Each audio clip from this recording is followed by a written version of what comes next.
Dan sebenarnya kita ada rakan setugas kita di lokasi kejadian. Bila-bila masa saja jika Afizi Azaman bersedia, kita boleh terus dengan Afizi untuk tahu bagaimana keadaan ini. Tapi apa pun sebenarnya apabila kita dapat daripada Afizi sebentar tadi sekitar jam 7 pagi, kita tahu setakat ini 2 telah pun terkorban. Manakala ada lagi, saya kira lebih 30 lagi terperangkap dalam kejadian itu. Namun kita tidak nak tahu lagi tapak perkemahan itu sebenarnya bagaimana bentuknya, keadaannya. Termasuk dari segi penilaian, kerana dalam keadaan cuaca sebegini penting untuk kita sebagai bukan sahaja individu yang mengendalikan tapak perkemahan, tetapi orang ramai, orang awam juga perlu membuat penilaian dari semasa ke semasa lokasi-lokasi yang akan dikunjungi dalam keadaan cuaca pada ketika ini. Dan sebenarnya Afizi ada membuat satu recorded cross di lokasi kejadian. Kita dengarkan sedikit perkongsian daripada Afizi. Baik, salam sejahtera. Saya ketika ini berada di lokasi kejadian tanah runtuh di Jalan Batang Gali, Gotong Raya di Genting Highland. Yang mana kalau kita dapat saksikan, ini adalah lokasi kejadian tanah runtuh berkenaan di persimpangan ataupun bersebelahan dengan jalan raya yang dilalui oleh orang ramai. Dan ini adalah kejadian tanah runtuh yang sememangnya melibatkan satu kawasan yang cukup luas. Dan kalau kita fahamkan berdasarkan laporan bomba, Jabatan Penyelamat Selangor telah memaklumkan ada lebih kurang dalam 100 individu yang sedang berkemah di hujung situ.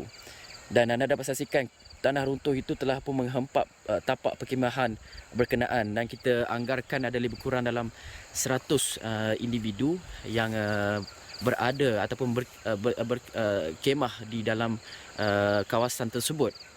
Dan berdasarkan laporan awal yang saya terima juga, kita difahamkan ada lebih kurang dalam 34 mangsa telah pun berjaya diselamatkan. Manakala selebihnya masih lagi kita belum ketahui keadaan di situ. Tetapi ini adalah kawasan bahagian atas. Sekejap lagi saya akan cuba pergi ke kawasan tapak perkemahan yang berada di sana untuk kita kenal pasti dengan lebih lanjut jumlah mangsa yang telah pun diselamatkan, jumlah mangsa yang masih lagi terperangkap, dan berapa jumlah individu dewasa, lelaki dan juga wanita. Dan yang paling kita khotiri sekiranya terdapat kanak-kanak yang turut sama berada di kawasan berkenaan. Dan kalau kita saksikan kejadian yang dalam laporan awal bomba berlaku sekitar jam 2 pagi begitu. Bomba dapat panggilan pada jam 2.20 dianggarkan. Kemudian mereka tiba di lokasi sebelum mereka menjalankan kerja-kerja penyelamatan yang telah pun berlaku. Kalau di dalam telefon ni mungkin tak nampak sangat anggota sedang menjalankan tugas-tugas penyelamatan kerana berada agak jauh daripada sini. Tapi dari pandangan mata kasar saya boleh nampak anggota sedang melakukan kerja-kerja penyelamatan yang turut sama dijalankan untuk mengenal pasti kejadian mangsa. Dan setakat ini ketika kejadian saya datang ke sini, keadaan cuaca boleh dikatakan agak berkabut sedikit, tetapi tidak mengalami hujan yang lebat.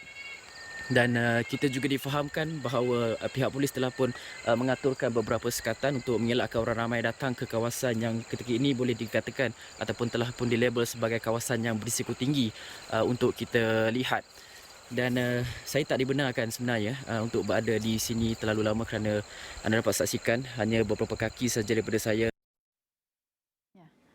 Itu rakaman awal ketika Afizi Azaman tiba di lokasi kejadian tanah runtuh yang berlaku di Batang Kali.